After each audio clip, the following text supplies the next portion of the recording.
Hi there, I'm Carolyn, Trichologist at Absolique. Today we're talking about hair loss after surgery. Okay, so when we have surgery, it's a disturbance to the body, so it's quite invasive, so it can disturb what we call the hair cycle. So we've talked about the hair cycle many times.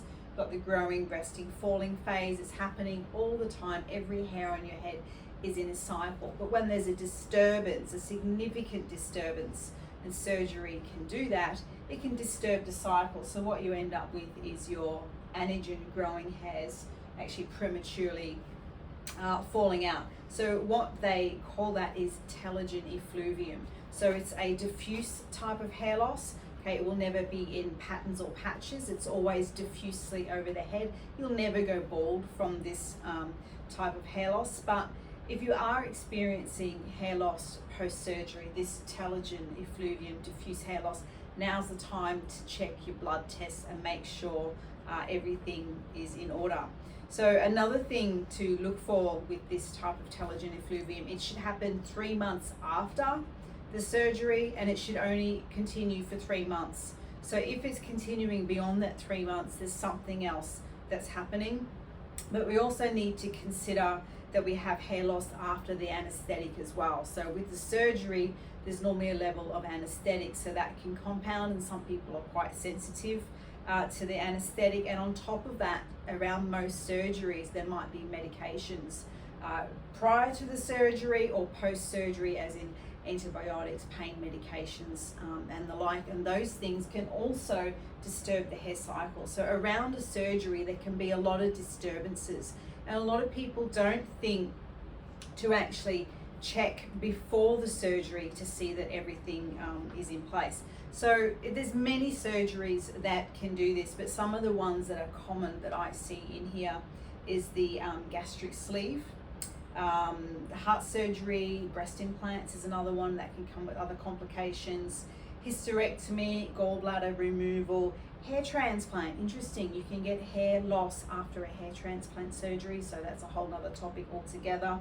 And post-surgery, any of those and many others. We talked about hip replacement recently. It requires the own body to do some healing, repairing following the surgery.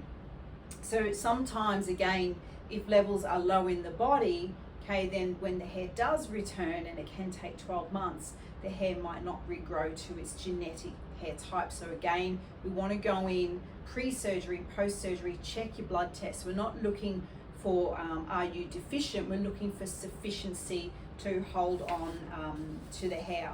So a lot of people will just reach out to vitamins or particularly hair, skin and nails products after the surgery, but they won't help, because you've got to look at nutritional levels in the body, not just what the hair needs, but what the body needs. So here at Absolique, we can help with natural remedies.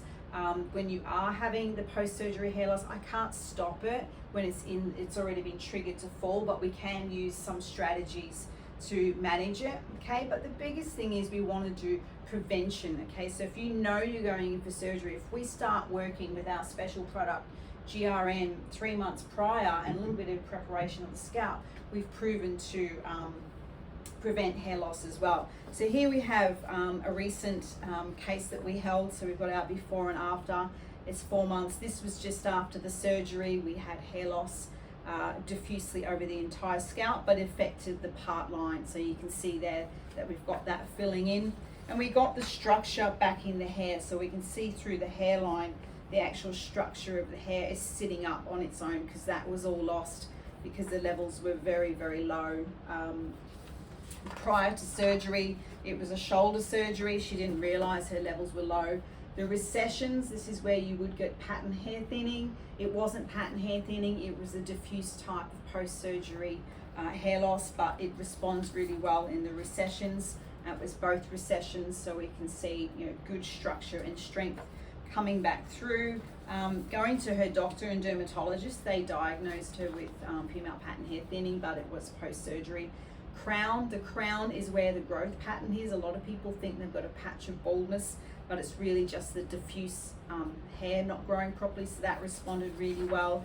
And also she'd had to have a very short haircut because the hair structure was lost, but it had grown so much, and be able to restyle in the first 4 months, and this was us helping her with post-surgery. So post-surgery hair loss, if it's happening to you, or if you want to prevent it, if you know, you need to reach out to me. My email is info@absolique.com.au, but we have an online shop where you can learn about these products, and you start them 3 months before, or you get onto them right now, but always check your bloods. Thanks.